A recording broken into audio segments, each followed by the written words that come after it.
Right, it says Instagram's online, but I don't see proof.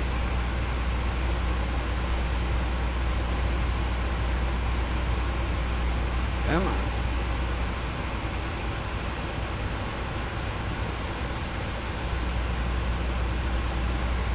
Try one more time with feeling for Instagram. Come on. Come on, I know you can. I hate technical glitches.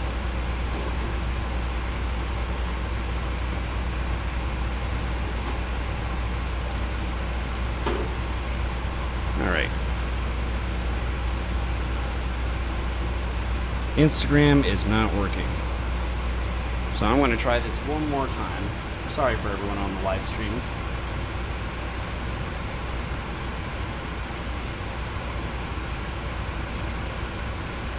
Oh, I didn't start the broadcast. That's why. I'm an idiot.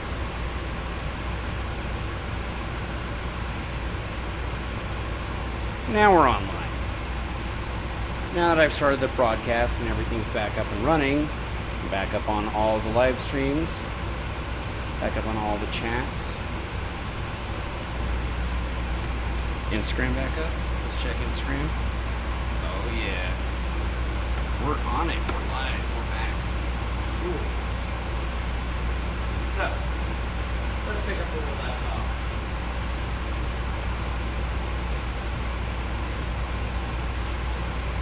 I'm going to try to pace myself a little bit more this time in terms of self-hydration.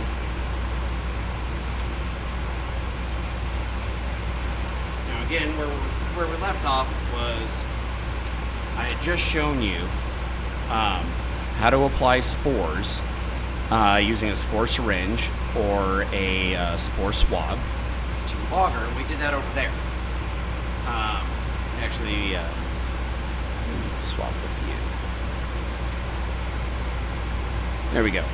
So, over here we've got our spore swabs, spore syringe. Now what we're going to do is we're going to do a culture transfer. So, for that, though, I'm going to show you something real cool. So check this out. This is a multi-spore syringe. What that means, it's just like that spore syringe over there. I shook it up real good. There we go. Now what's cool about this is, I'll show you this under the microscope here in a second, but each one of these is a breeding pair, right? It's a germinated pair, a unique genetic line of those spores, right? And you can see their separation, you can see the different colonies. Each one of those is a potential genetic line, right? So, if I move over here to the microscope,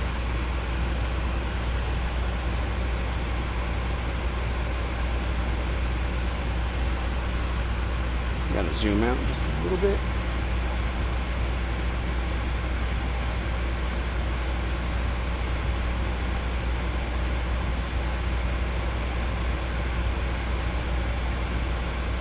There we go. So now look at that, right? What you've got there are two different fungi actually meeting, right? See those? See how the strands are reaching over that chasm? Like those two fungi are actually interacting with one another. Those hyphae are beginning to intertwine and merge.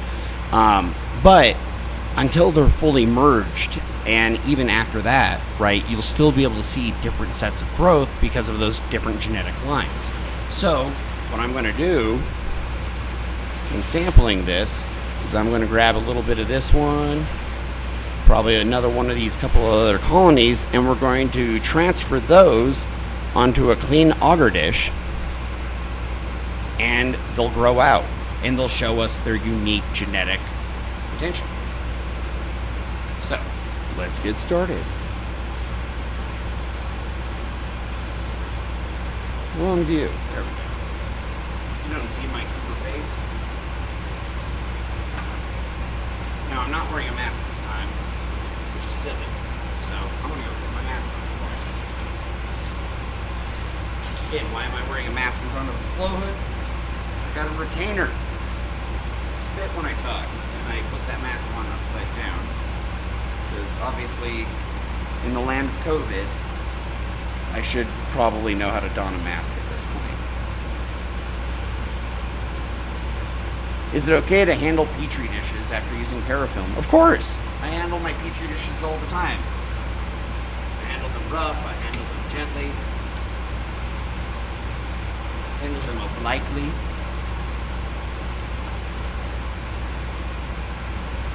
Now I'm going to wipe down the plate that we're going to transfer off.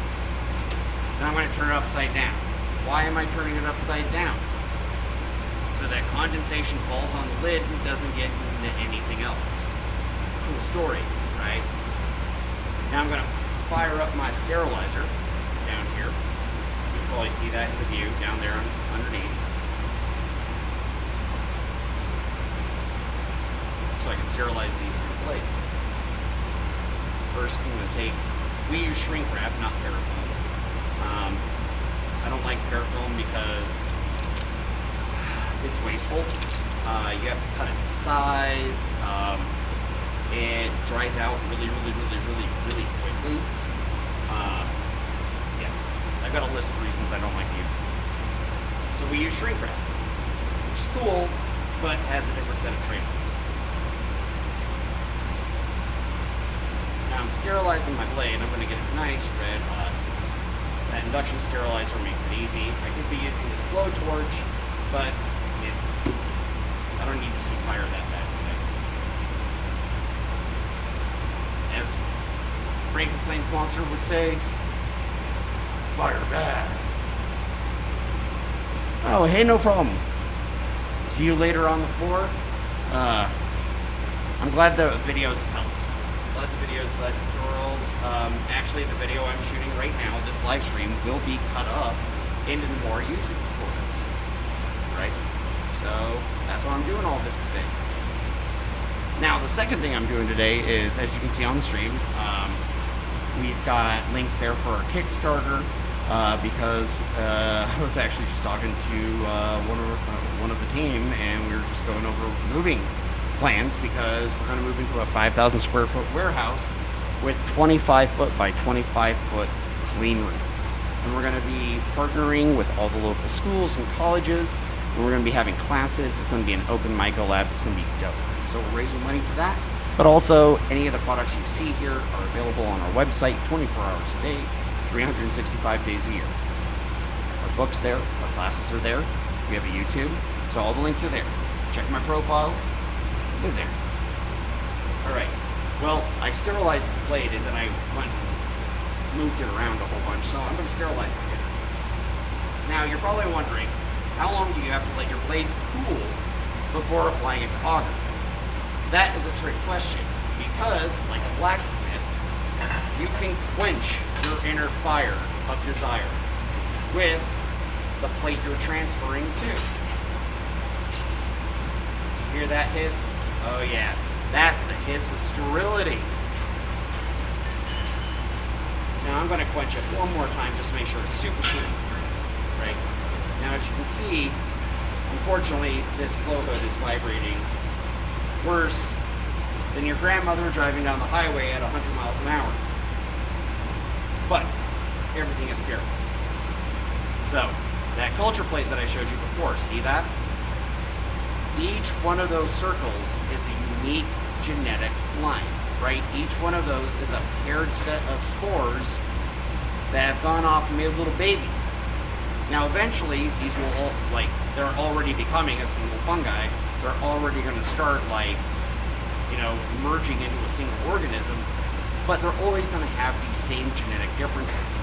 So I'm going to try to isolate some of them by saying, hey, I'm going to grab some of this guy, some of that guy, some of that guy, and I'm going to put them on a new plate and watch how they grow out. So I use triangle cuts because it's less incisions.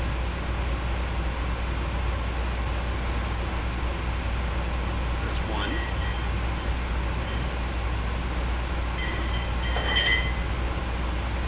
There's two. There's three. And that one isn't as clean as I wanted, but that's okay. There's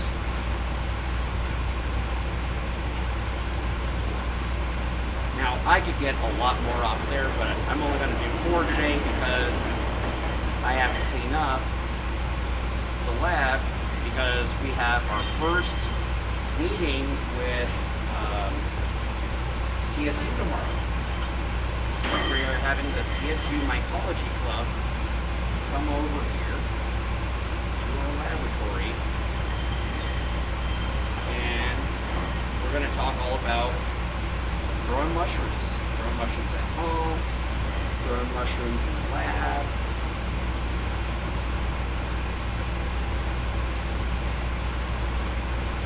Long term, running a mushroom farm ain't enough to help,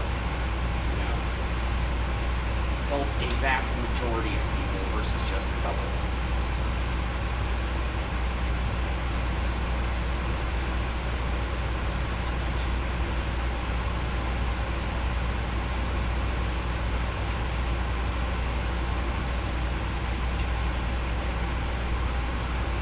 There. Those transfers are now complete. What did I do? I took some of those colonies, those isolated breeding pairs of spores, and I applied them to a new water dish. What's cool is that even though these are distinct colonies of growth, they're still going to have separate growth patterns when you transfer them. Why? Or what's a good example? I need something that I haven't made too consistent yet. This one's a good example. So this is what's called a T1 tissue transfer, or a T1 transfer. So it's a first generation T1 transfer. The plate before this was a spore plate, right? That sample, even though I only grabbed the hyphal tips of one colony, if you look real close, you can still see there are different and distinct genetic patterns there. Different sets of growth that I can further isolate, turn into a monoculture, or just fruit it as is.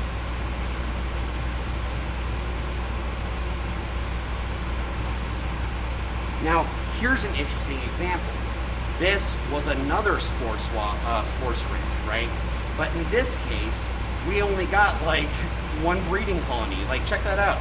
Like, we got one massive colony. One super eerie consistent set of growth. So this is going to probably take a couple of transfers to get it trained to the nutrient source and therefore trigger that more accelerated, more rhizomorphic growth.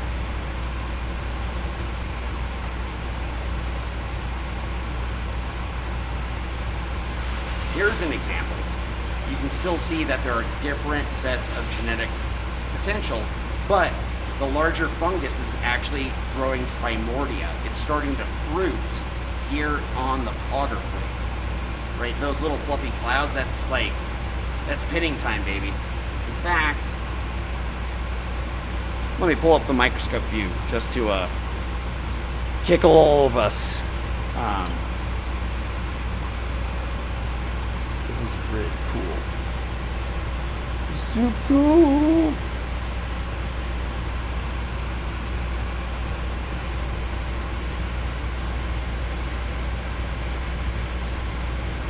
Actually, it's so overgrown, I've actually got to go up.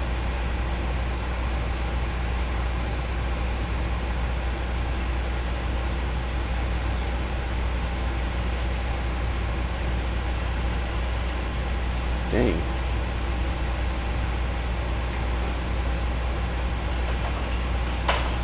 Okay, so it's actually kind of hard to get a clear view of this because you can see all the hyphae have like super merged, right? So if I move over to, say, that sector right there, you can see that the hyphae have actually just, they went from that hyper accelerated, rhizomorphic growth that you might see elsewhere on, say, that plate,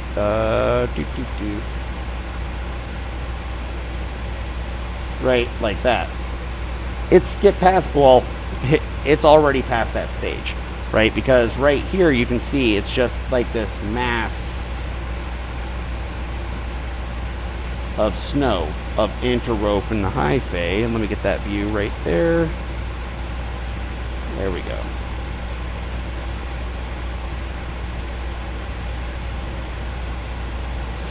See? All it is bound up hyphae. Hypha. Pretty cool.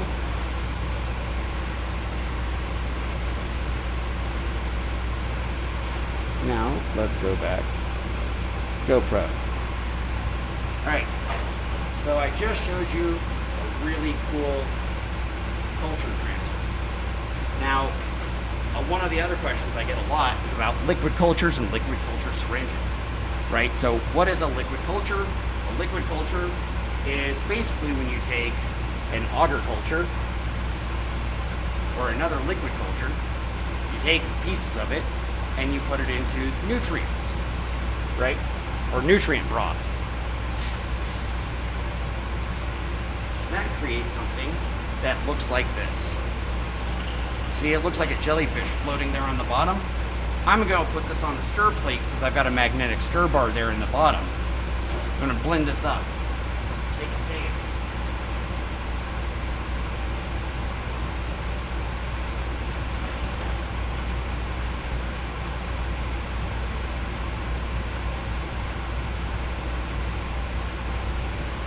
While I'm doing that, I'm also going to drink water.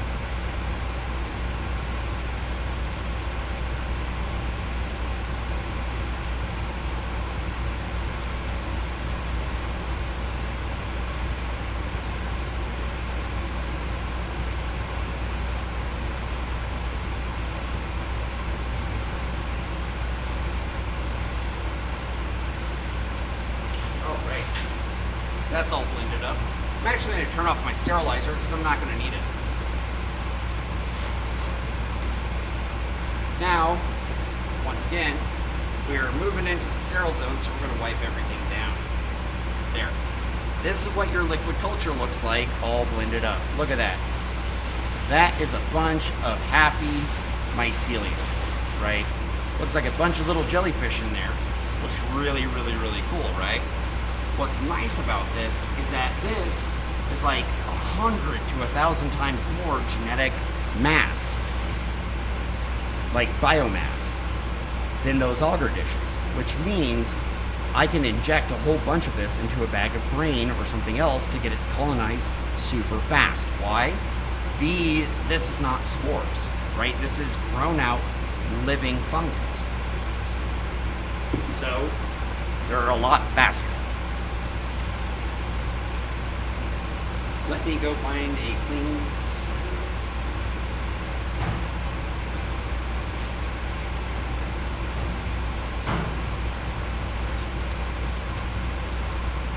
again, shameless plug. Check out the stream. We're on YouTube. We're on Facebook. We're on everything. Shrink wrapping plates or shrimp wrapping plates. Somebody just had a really good Freudian slip on YouTube. Asked me about shrimp wrapping plates, and I actually really want Chinese food now. For some reason, I really, really, really want like good Chinese food. Great. Now I'm hungry. Anyway, back to it. What you got here is you have a 10 ml or 10 cc. 10 milliliter syringe. This is sterile. It comes sterile. You don't need to sterilize it. This is a sterile syringe in sterile packaging. You also do not need to sterilize it. Right? So these two little things right here, what you're going to do, you're going to take this right here, one good quick motion, and look right there. Right there. Thank you. Yee-hoo! Sweet! We gonna. Look! We got the liquid culture parade right here. We're gonna get us some piggies. Sweet! Look at that! Look at that! Look at them dance. Sea monkeys. Right? All right. So you got your liquid culture. You got a sterile syringe. Now what's cool is that I can do this work on my kitchen table. I don't need a flow hood. I don't need a flow hood. I can do this on the trunk of my car. And I'm probably going to do a tutorial later this week of showing inoculation using liquid culture on the hood of my car just because I can. Right. So, syringe, alcohol-laden cloth. Now, what's the first rule of isopropyl flow? Let it dry. If it does not dry, you don't sterilize. I've shaken this up. Now, let me show you how to pull a liquid culture. Got your couches, dude.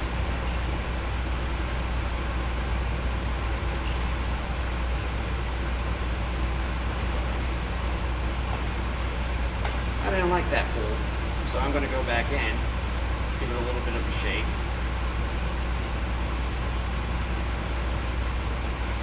Yeah, come on, shake it up. So what I'm looking for in this pull, and I'll get you nice and close, is I'm trying to get some chunked up, broken bits of my seal. Ah, that's a good one right there. Look at that. It's got a bunch of floaters. Oh, those Nellies. Right, so now I've got a liquid culture syringe. Why did I make this? This liquid culture is brand new.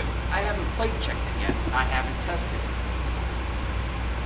So, I'm going to do it live. Now, unfortunately, I didn't take the shrink wrap off these plates, so keeping this sterile in the sterile flow at all times. I'm not going to set that down.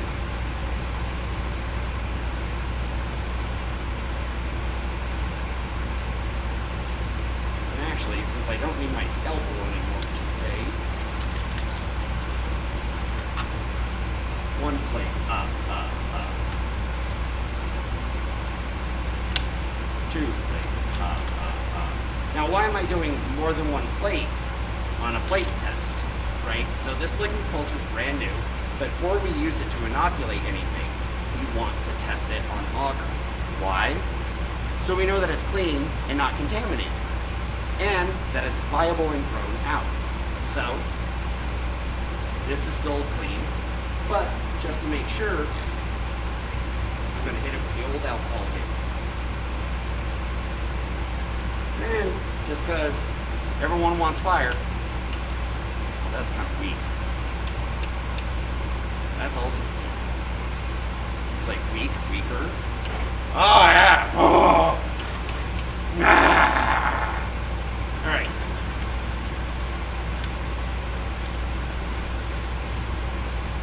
Now, the only reason I sterilized an already sterile needle that's being kept in laminar flow is because I really wanted to show you fire. So, cool. All right, liquid culture syringe, sterilized. Now, I'm going to take just a little drab of this. I'm going to squirt it out to cool the needle. Why? Because anything that's superheated will kill my mycelium. So I squirted out 1 cc, just a little bit less. I'm going to put couple cc's on that plate. The more the merrier, frankly, when you're working with liquid culture. Because, again, it's living biomass. Right, you can see that in there. And then I'll do one more plate. Because I have more in here. I don't want to waste it. Because every mushroom matters. Every mushroom special. Totally buying time, ball of time. The freaking thing to pop that open. Totally buying time. Now I seem to have syringed on myself.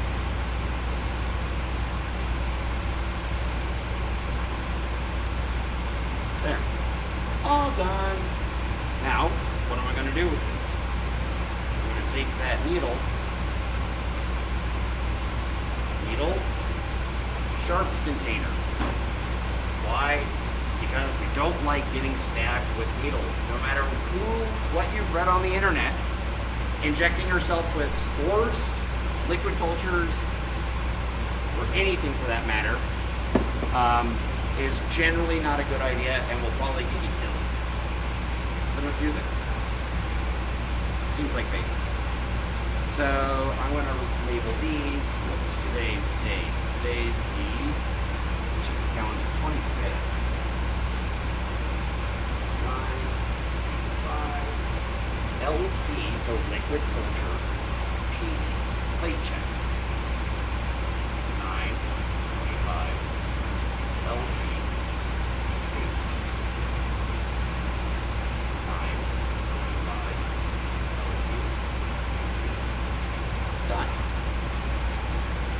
Now, because I was asked for it, I'm just going to round out today's video tutorials because I'll probably do more later this week and everything else.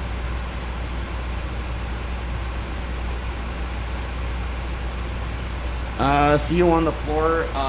You can shoot me an email at team@humblefungus.com. I can double check that, but we had an issue with our carrier that we just got resolved earlier this week, so it should be going out early this week.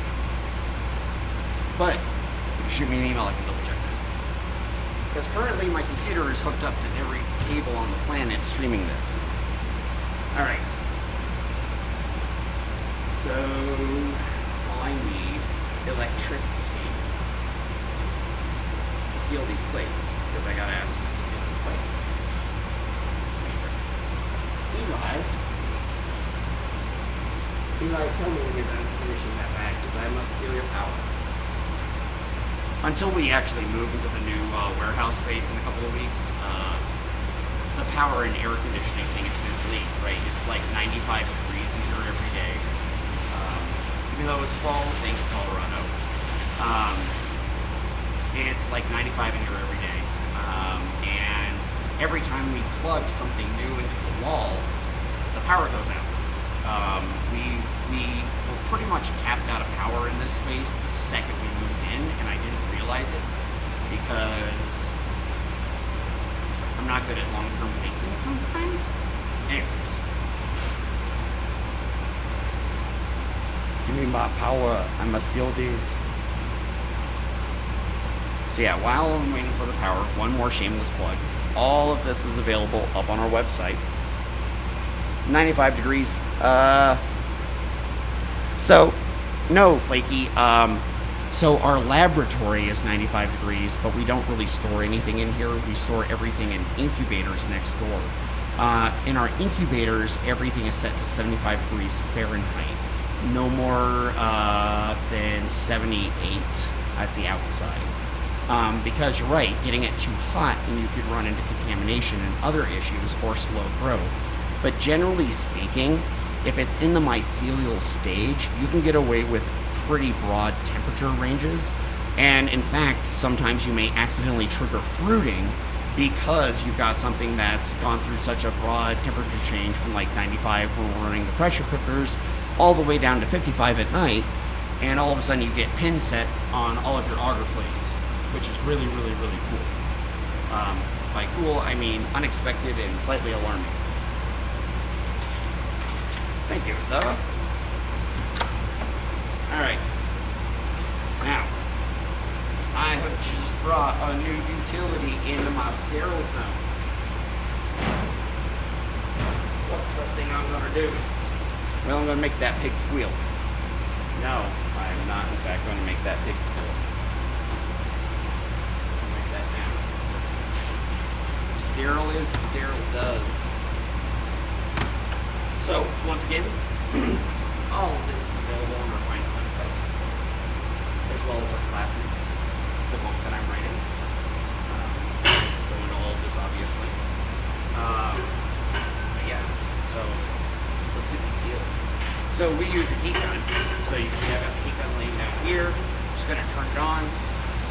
Reach over here. We got shrink wrap bands. Yay! You can buy these on Amazon for like a couple of dollars for like a few thousand. And so watch.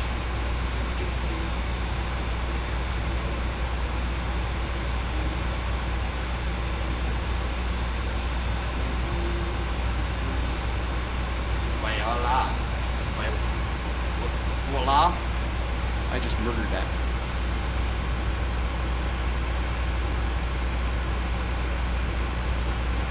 Boletes. I actually don't know if anyone's really tried cultivating boletes.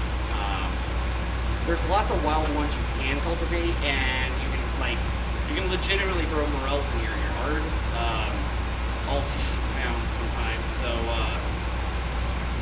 I'd have to double check, but I'm pretty sure boletes are actually mycorrhizal, which means that they actually have to have tree pairs and a forest to grow in, because they've got to dance with the microbes and the trees and all the other living plants.